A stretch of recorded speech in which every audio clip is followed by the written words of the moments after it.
So the plane was coming in, and it was all foggy. That's all the passengers could see, is just this fog. If you had the window where you could see everything. And we're descending pretty normally, like you do in a plane when it's no big deal. And all of a sudden the plane goes whoosh, just like that, really, really fast. And when everybody caught their breath, everybody's looking around a little bit. Big plane too, not a little plane, not a little puddle jumper. Everybody's looking around, we're all okay. But the pilot comes on after a little bit and he's chuckling, the whole adrenaline chuckle. Have you ever heard that from somebody? He's doing that. And he said, well, folks, we were landing, but a Cessna pulled right in front of us. And so all of a sudden we understood what was going on, and it was fine, and we were really glad that nobody got hurt, because we would have survived the BattleBot crash and all that. But if you start a nonprofit, it feels a lot like that. Because you might have a whole lot of plans of, this is going to happen, we're going to pull together a steering committee, everything's going to be great, we're going to get these really intelligent people in the room, and it's going to go amazing. Doesn't go amazing. Takes a while. So a couple years back, like 2019, a couple gentlemen had a great idea to start the Missouri Cybersecurity Center of Excellence. They were at a conference, they sat down, we thought, we have these passions, our region, community, needs this to be a thing. And so they drew up a plan. One gentleman, former military, I think both actually might have been. So they had the whole crawl, walk, run, everything was all mapped out, the idea behind it, and then as you know, COVID hit, put it on hold. So we get through COVID and we decide, I'm not part of the we at this point, but Missouri Cybersecurity Center of Excellence, and I'm going to now call MCCOE because it's just too long. Got things going in motion, got a building plan, got some grant funding, and further roadblocks happened. In the span of 7 minutes, I won't talk too much about that. But crawl, walk, run. Crawl phase about 4 years. Walking, what do you do when you learn how to walk? You fall a lot.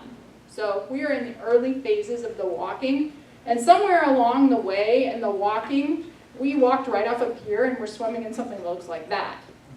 Okay, swim is not in the crawl, walk, run phase. Set.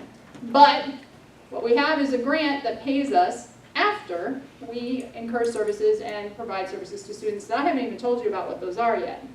So that's just the idea of this doesn't quite go as you expect. So what is the Missouri Cybersecurity Center of Excellence, which is now in its walk phase? It is something that provides services to students. We have 4 colleges and 1 community college in our area. And if you go out a span of about an hour, we pick up a couple more community colleges. And we are working to get experience for interns, for students and community members who show aptitude and knowledge in the cybersecurity space, so that you don't just have your certifications, you don't just have your college degree, you've actually done work. You've done GRC work, you've done a little work in our SOC, and you've done some work potentially on some pen testing if you're a little more advanced. So those are the core sets of services for students. Also, we're looking at the community. We are a medical area, and we also have companies headquartered there. So if you've ever heard of Bass Pro or O'Reilly Automotive, I'm in Springfield, Missouri. It's a small city. That's our region. So we are serving these companies and nonprofits, governments in the space, and working to provide these students the experience and also to provide services to these area businesses and organizations. And finally, areas never know enough about cybersecurity. And it always seems like there are colleges and there are high schools and there are civics groups asking people to come talk about the risks. So that's going to be another area that we do. I came on board about a year ago. I'm part of the steering committee and now work part-time for the Missouri Cybersecurity Center of Excellence. My official title is the Director of Workforce Development, and so I will be working in that student space. So we went from crawl, we started to walk, we fell into the drink there with the swimming, and the next phase, of course, is run.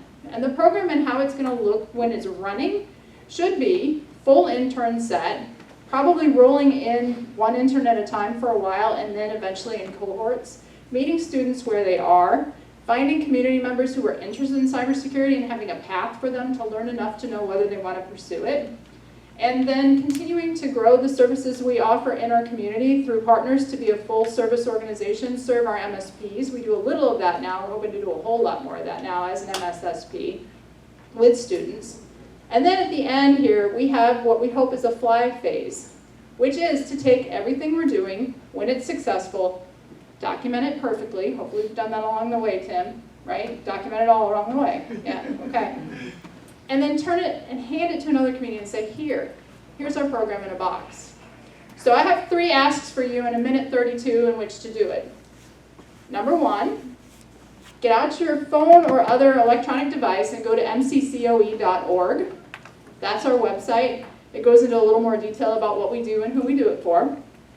Secondarily, my name is Heather Noggle, and I don't have any time to tell you about me, but if you're interested about any of the things I'm talking through, please come say hello to me, or you can connect with me on LinkedIn.